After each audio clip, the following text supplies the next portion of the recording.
So మరి ఈరోజు కేటీఆర్ గారు చౌటుప్పల్కు మరి షో ద్వారా మరి ప్రసంగించే సందర్భంలో మరి ఎమ్మెల్సీ బేరి సుభాష్ రెడ్డి గారు ప్రసంగిస్తున్నారు. వారిని అడుగుతారు. చెప్పండి సార్, ఎలా ఉంది మునుగోడు పరిస్థితులు ఎలా ఉన్నాయి? కేటీఆర్ గారు కూడా మరికొద్ది క్షణంలో రాబోతున్నారు కనుక ఏం చెప్తారు?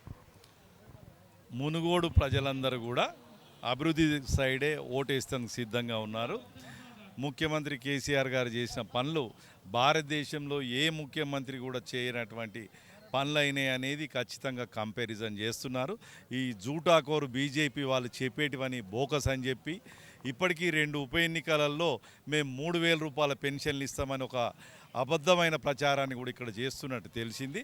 అలాగే ప్రజలందరూ కూడా ఇంతకుముందు వేరే రాష్ట్రాల్లో ఎంత 500 కన్నా ఎక్కువ ఎక్కడ కూడా పెన్షన్ ఇవ్వట్లేదు. ఇక్కడ కూడా ఇవ్వడం అనేది అసంభవం అని తెలుసు బీజేపీ వాళ్ళు. ఏది చేయగలిగినా ముఖ్యమంత్రి కేసీఆర్ మాత్రమే చేస్తారని చెప్పి కేసీఆర్ గారి సూచించిన అభ్యర్థికి మాత్రమే ఓటేసే దిశలో ఉన్నారు. సబ్బన్న వర్గాల వాళ్ళకి అన్ని ఫలాలు అందినాయి. మరి ఆ యొక్క ఫలాలను ఎలా వివరిస్తున్నారు ప్రజలకు?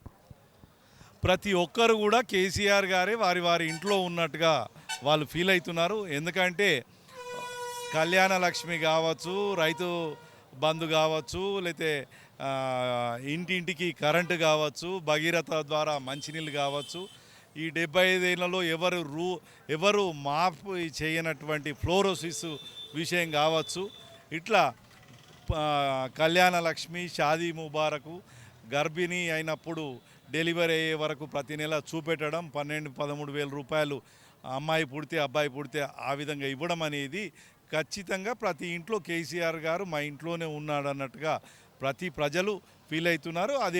అదేవిధంగా మా లీడర్లందరూ కార్యకర్తలందరూ కూడా ఈ విషయాన్ని గుర్తు చేస్తున్నారు.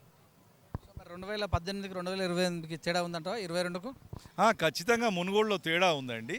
అప్పుడు వారు ఏదో అసంబంధమైన వాగ్దానాలు చేసి రాజగోపాల్ రెడ్డి అయితే గెలిచి ఈ 4 ఏళ్లలో ఏమి చేయాలన్నది కూడా ప్రజలకు తెలుసు. ఈ ఏడాది కూడా ఈ 4 ఏళ్లలో చెయ్యంది రేపు ఎట్లా చేస్తాడు అనేది కూడా ప్రజల్లో తెలుసు.